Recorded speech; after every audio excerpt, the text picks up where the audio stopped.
Assalamualaikum warahmatullahi wabarakatuh. Bertemu lagi dengan YouTube channel Hendra Nusaputra. Pada video kali ini kita akan melanjutkan masih membahas tutorial mengenai Microsoft Excel. Kali ini kita akan bahas mengenai rumus fungsi untuk menghitung jumlah data, yaitu con, con-e, con-if, dan con-ifs. Nah, apa sih perbedaan dari empat rumus ini? Tentunya sangat berbeda dan mempunyai fungsi masing-masing yang kita perlukan dalam pengolahan Excel. Nah, bagaimana kelanjutannya? Silakan simak pada video berikut ini.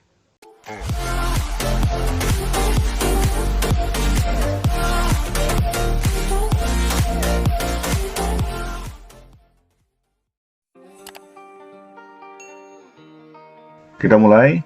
Nah, di sini saya sudah siapkan contoh kasus untuk penerapan rumus fungsi con ini. Jadi ada kasus seperti ini. Kita sederhanakan aja jumlah datanya. Di sini ada kode barang, ada jenis barang, ukuran, harga, dan stok. Nah, yang akan kita gunakan rumusnya adalah nantinya untuk menghitung jumlah data. Jadi jumlah data ya, bukan jumlah angka. Kalau jumlah angka seperti ini, berarti jumlah nilai value yang ada di sini, itu rumusnya sudah jelas menggunakan rumus fungsi sum. Nah, kali ini kita akan menggunakan rumus fungsi con. Nah, mungkin ada beberapa pilihan yang mungkin bisa kita gunakan sesuai dengan kebutuhannya. Di sini saya sudah coba tempatkan salah satu pertanyaannya di sini. Kemudian nanti kita coba masukkan rumusnya di sini supaya lebih tertata rapi. Jadi kawan-kawan bisa menyesuaikan saja nanti penempatannya. Nah, kita akan mulai dulu menggunakan rumus fungsi con. Di con itu untuk menghitung ya, menghitung data. Jadi pertanyaan di sini misalnya ada contoh kasus hitung jumlah data stok. Jumlah data ya, jumlah data bukan jumlah stok. Tadi saya sampaikan jumlah stok berarti kita menggunakan rumus sum di sini ya. Sum buka kurung, nah nanti di blok. Nah, kalau untuk jumlah data rumusnya sama dengan con buka kurung. Nah, di sini ada nilai value. Dalam rumusnya di sini adalah con dalam kurung value 1. Jadi kita blok ya rank yang menjadi perhitungan kita. Jadi kita akan blok dari nilai 40 sampai 16. Jadi kalau nanti datanya banyak sampai ke bawah ya lanjutin aja. Nah, karena data kita sampai di sini, berarti rank bloknya sampai di angka stok 16. Kemudian tutup kurung, enter. Nah, sehingga data di sini sudah terhitung menjadi 15 data atau 15 record lah ya, dalam istilah database-nya ada 15 record. Nah, itu rumus fungsi yang pertama, itu con. Nah, kemudian apa sih perbedaan dengan rumus fungsi con-e? Nah, kita lihat perbedaannya. Kalau tadi rumusnya kita menghitung dari nilainya, sumbernya berdasarkan nilai dari angka ini. Nah, kalau con-e sumbernya nilainya dari teks ini. Jadi kita lihat perbedaannya sama dengan con-e ya, buka kurung. Jadi kita menseleksinya di bagian yang ada nilainya teks ini. Nah, kita blok, tutup kurung. Nah, nilainya 15. Artinya apa? Kalau nanti Anda menseleksinya ini di bagian teks ini tanpa menggunakan e, saya coba hapus, con saja. Nanti nilainya menjadi 0 ya, karena di sini dalam isian data di kolom selnya itu adalah berupa teks bukan angka. Jadi makanya kita harus menggunakan rumus fungsi menggunakan e. Nah, itu perbedaannya ya. Jadi kalau kita menghitung di sini untuk nilai teks berarti con e, kalau yang menghitung data yang ada nilai angka berarti itulah con. Jadi itu perbedaannya ya. Mungkin sampai sini sudah bisa dipahami ya dua perbedaan ini. Nah, berikutnya kita akan coba jelaskan lagi rumus fungsi con-if. Nah, con-if, jadi logikalnya ada logical if di sini. Nah, contohnya di sini ada pertanyaan hitung jumlah buku di jenis barang. Jadi ini kolom jenis barang, kita akan menghitung berapa sih data buku di sini. Nah, kalau manual kita bisa tahu di sini 1, 2, 3. Nah, kalau datanya udah ratusan nggak mungkin kita hitung manual ya. Tentu kita harus menggunakan rumus fungsi if.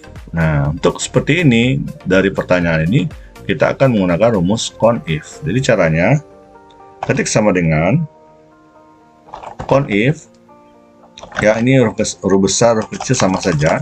Nanti dia akan menyesuaikan ya. Con-if, buka kurung. Nah, di sini ada ketentuan rumusnya. Dalam buka kurung itu ada nilai rank dan ada kriteria. Jadi berarti ada nilai rank yang akan kita blok di sini, conif mana. Jadi berarti di jenis barang. Berarti ranknya ini dari buku ini sampai ke data terakhir. Nah, seperti itu. Jadi kalau data ranknya udah sampai ke bawah, ya seleksi aja sampai ke bawah. Oke. Kemudian batasi dengan tanda koma atau titik koma. Jadi sesuaikan dengan yang ada di komputer kita masing-masing. Kalau di saya sini batasnya adalah titik koma. Oke. Kriteria. Jadi kita diminta apa sih kriteria yang mau kita inginkan untuk jumlahkan datanya. Jadi yaitu adalah buku. Jadi kita masukkan teks buku dengan membuat dulu buka kutip 2 titik buku. Samakan ya huruf besar kecilnya. Nah, tutup kutip. Nah, selesai, berarti tutup kurung. Nah, jadi dia akan menghitung berapa sih jumlah buku yang ada di kolom jenis barang. Nah, kita enter. Nah, sudah terhitung menjadi nilai 3. Jadi 1, 2, 3. Nah, itu. Nanti kalau ada penambahan lagi, dia akan berubah otomatis. Selagi seleksi ranknya sudah kita tentukan itu masuk dalam kriterianya, gitu ya. Nah, kita coba sekali lagi ya untuk conif. Harga normal. Di sini ada harga. Kita akan menghitung berapa sih data harga yang nilainya normal ya. Kalau kita lihat di sini ada sekitar 6 mungkin ya. Nah, kita coba buktikan dulu sama dengan conif ke kurung. Nah, jadi ranknya adalah di harga. Jadi dari sini mulai di blok. Kemudian batasi lagi koma atau titik koma. Nah, kriterianya adalah dibuka kutip ya, kutip 2. Diminta tadi normal, tutup kutip, nah tutup kurung, kita enter. Ya benar, ternyata dia 6 ya. Jadi 6, 1, 2, 3, 4, 5, 6. Jadi dia hitung akurat sekali ya, asalkan seleksi kita benar ya, sampai di sini ya, di antara rank ini. Oke, itu adalah penggunaan rumus conif. Sampai sini mungkin sudah jelas ya perbedaan dari ketiga ini ya, dari con, e, dan conif. Nah, sekarang kita lanjut ke rumus yang terakhir, yaitu conif. Nah, apa sih perbedaannya? Kalau conif itu menghitung dari kriterianya cuma satu kolom ini saja. Nah, kalau conif dia bisa menghitung dari beberapa kolom. Nah, sekarang kita cobakan dengan dua contoh. Jadi, hitung jumlah penggaris dengan ukuran sedang. Jadi, kita akan menghitung jumlah data berapa sih yang penggaris ukuran sedang. Kalau dilihat di sini, ini penggaris ukuran sedang. Nah, kalau kita lihat lagi dari dua kolom ini, ternyata 2. Ya, itu kalau kita manual bisa nampak langsung ya. Kita buktikan dengan rumus. Di caranya sama dengan conif, conifs, pakai S ya, buka kurung. Nah, kriteria rank 1. Jadi, kita masuk ke kriteria rank 1, berarti kita blok. Berarti yang pertama jenis barang ini, kita blok. Nah, apa sih nama kriterianya? Ya, tutup kutip titik koma ya, titik koma atau koma. Kemudian kita masukkan kriterianya. Tadi kriterianya adalah penggaris. Penggaris. Oke, itu kriteria pertama. Nah, kriteria 2 dia ukuran sedang. Jadi kita batasi lagi di koma atau koma. Ambil kriteria kedua, kita blok di sini. Oke. Nah, setelah itu titik koma atau koma. Nah, masukkan kriterianya apa? Kriterianya adalah sedang. Nah, tutup. Nah, tutup kurung. Ya, jadi kalau nanti kita menggunakan kriteria yang ketiga, ya tinggal nambah aja lagi ya, koma, titik koma, lanjut terusnya. Sampai berapapun kriterianya, silakan. Jadi tinggal melanjutkan rumus ini. Karena kita batasannya cuma 2 kriteria, yaudah kita tutup kurung, enter. Nah, ternyata hasilnya 2 ya. 1, 2. Oke, itu yang contoh pertama dari conif. Kita coba contoh terakhir.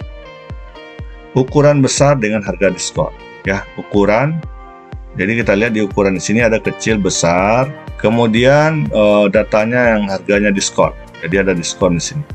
Kalau kita lihat ini ya, nanti artinya hasilnya dia menghitung data ini besar diskon, ini terhitung 1. Nah, ada lagi enggak besar. Nah, besar diskon 2. Jadi kalau kita lihat secara manual kemungkinan 5 ya. Nah, kita pastikan secara otomatis. Ulangi rumusnya, count ifs ya. Nah, buka kurung, masuk kriteria ranknya. Kriteria ranknya berarti di sini ukuran di blok, ini rank, titik koma, diminta itu adalah ukuran besar. Tuh ya, masuk kriteria kedua lagi, kita blok lagi ranknya dari harga. Oke, titik koma, masukkan lagi kriterianya apa, yaitu diskon. Nah, tutup kurung ya, seperti itu, enter. Nah, ternyata dia menghitung 5 ya, kita lihat dia menghitung ini 1 2 3 4. Nah ya, jadi hasilnya sudah pasti akurat ya, sudah bisa dipastikan nilainya akurat dengan menghitung. Nah, kira-kira itu perbedaan dari rumus fungsi keempat ini, yaitu untuk menghitung jumlah data. Jadi silakan ini bisa dimanfaatkan untuk kebutuhan pengolahan kita untuk mencari hitungan-hitungan data sebagai laporan dari pekerjaan kita. Saya kira itu. Nanti jika ada pertanyaan silakan di komen saja, atau next mau info terkait tutorial Excel lainnya silakan saja di request di bagian kolom komentar. Yang pastinya jangan lupa klik like ya, dan yang belum subscribe silakan di subscribe. Terima kasih atas perhatiannya, semoga video ini bermanfaat. Assalamualaikum warahmatullahi wabarakatuh.